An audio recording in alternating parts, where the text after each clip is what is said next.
ഈ മാസം ആദ്യത്തോടെയാണ് നമ്മുടെ രാജ്യത്തുള്ള എല്ലാ ടെലികോം സേവനദാതാക്കളും വില കൂട്ടിയത്. തങ്ങളുടെ താരിഫ് വർദ്ധിപ്പിച്ച്. എല്ലാം എന്ന് പറയുമ്പോഴത്തേക്കും 4G സേവനം കൊടുക്കുന്ന ടെലികോം സേവനദാതാക്കളാണ് വില കൂട്ടിയത്. BSNL ഇതുവരെ വില കൂട്ടിയിട്ടില്ല. അത് എടുത്തു പറഞ്ഞ പ്രധാനപ്പെട്ട കാര്യമാണ്. ജിയോയും എയർടെല്ലും വോഡാഫോൺ ഐഡിയയുമാണ് ഇപ്പോൾ നിലവിലത്തെ രീതിയിൽ തങ്ങളുടെ നിരക്കുകൾ കൂട്ടിയിട്ടുള്ളത്. അതിൻ്റെ ഭാഗമായിട്ട് വലിയ വ്യത്യാസമാണ് വന്നിട്ടുള്ളത്. ശ്രദ്ധിക്കേണ്ട കാര്യം എന്ന് വെച്ച് കഴിഞ്ഞാൽ BSNL കൂട്ടിയിട്ടില്ല. ഈ നിരക്ക് വർധനവിന് ശേഷം BSNLിലേക്ക് തിരിച്ച് പോർട്ട് ചെയ്യുന്നവരുടെ എണ്ണം വളരെ രീതിയിൽ കൂടിയിട്ടുണ്ടെന്ന കാര്യം കൂടി എടുത്ത് പറയേണ്ടതാണ്. അതുപോലെ കൂട്ടിച്ചേർക്കുന്ന മറ്റൊരു പ്രധാനപ്പെട്ട കാര്യം വെച്ച് കഴിഞ്ഞാൽ ടാറ്റ BSNLുമായി ചേർന്ന് പുതിയ 4G സർവീസ് നൽകാൻ വേണ്ടി തീരുമാനമെടുത്തിട്ടുണ്ട്. അതിൻ്റെ ഭാഗമായിട്ടുള്ള investment Tata consultancy services BSNL നടത്താൻ പോവുകയാണെന്ന വാർത്ത കൂടി പുറത്തു വന്നിരുന്നു. പക്ഷേ എന്നിരുന്നാലും നിലവിലത്തെ സാഹചര്യം അനുസരിച്ച് നമ്മുടെ സംസ്ഥാനത്ത്, നമ്മുടെ രാജ്യത്ത് ഏറ്റവും മികച്ച രീതിയിൽ സർവീസ് പ്രൊവൈഡ് ചെയ്യുന്ന ടെലികോം സേവനദാതാക്കൾ ജിയോയും എയർടെല്ലും വോഡാഫോൺ ഐഡിയയുമാണ്. ആ ക്വാളിറ്റിയിലേക്ക് ഇതുവരെ BSNL എത്തിയിട്ടില്ല. അതുകൊണ്ട് തന്നെ എത്രയും പെട്ടെന്ന് ജിയോ അല്ലെങ്കിൽ എയർടെൽ അല്ലെങ്കിൽ വോഡാഫോൺ ഐഡിയ അങ്ങനെ പെട്ടെന്ന് ഇട്ടിട്ട് പോകാൻ ഉപഭോക്താക്കൾക്ക് കഴിയത്തില്ല. നമുക്കെന്തായാലും ഒരു കാര്യം പരിശോധിക്കാം. ജിയോ ആയാലും എയർടെല്ലായാലും വോഡാഫോൺ ഐഡിയ ആയാലും എത്ര രൂപ ഏറ്റവും കുറവ് മുടക്കിയാൽ ഒരു മാസം പിടിച്ചു നിൽക്കാൻ പറ്റുമെന്ന്. അത് ഓരോ ടെലികോം സേവനദാതാക്കൾക്കും ഡിഫറൻ്റാണ്, വ്യത്യസ്തമാണ്. നമുക്ക് ആദ്യമേ ജിയോ നോക്കാം.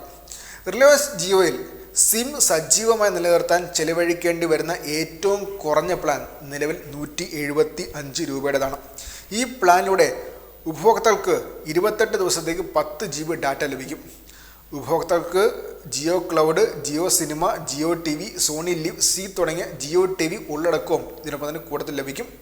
അൺലിമിറ്റഡ് വോയിസ് കോളിംഗ് വരുന്നത് 189 രൂപയുടെ പ്ലാൻ മുതലാണ്. അതിൽ 2 GB ആണ് ആകെ 28 ദിവസം ലഭിക്കുക.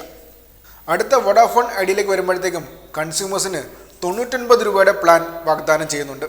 ഈ പ്ലാനിൽ കൺസ്യൂമേഴ്സിന് 15 ദിവസത്തെ സേവന വാലിഡിറ്റി ലഭിക്കും. പ്ലാനിൽ 99 രൂപ ലിമിറ്റഡ് വാലിഡിറ്റി ടോക്ക് ടൈമും 200 MB ഡാറ്റയും ഉൾപ്പെടുന്നു. കോളുകൾക്ക് സെക്കൻഡിന് 2.5 പൈസയാണ് ഈടാക്കുന്നത്.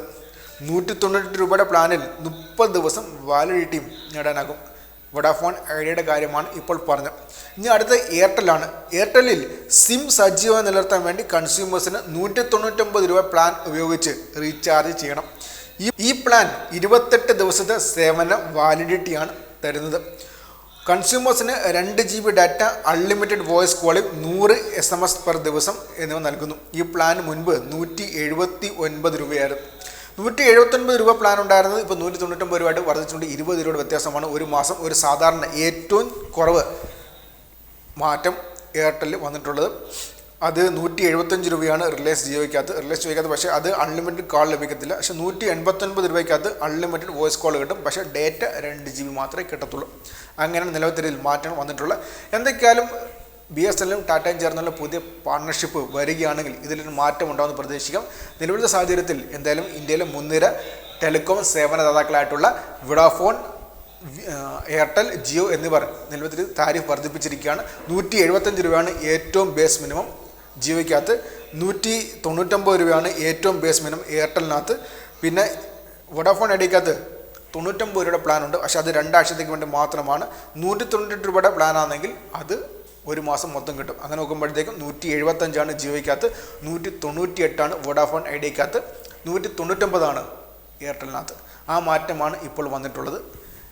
എന്തൊക്കെയാലും മാറ്റങ്ങൾ വരുമെന്ന് നമുക്ക് പ്രതീക്ഷിക്കാം.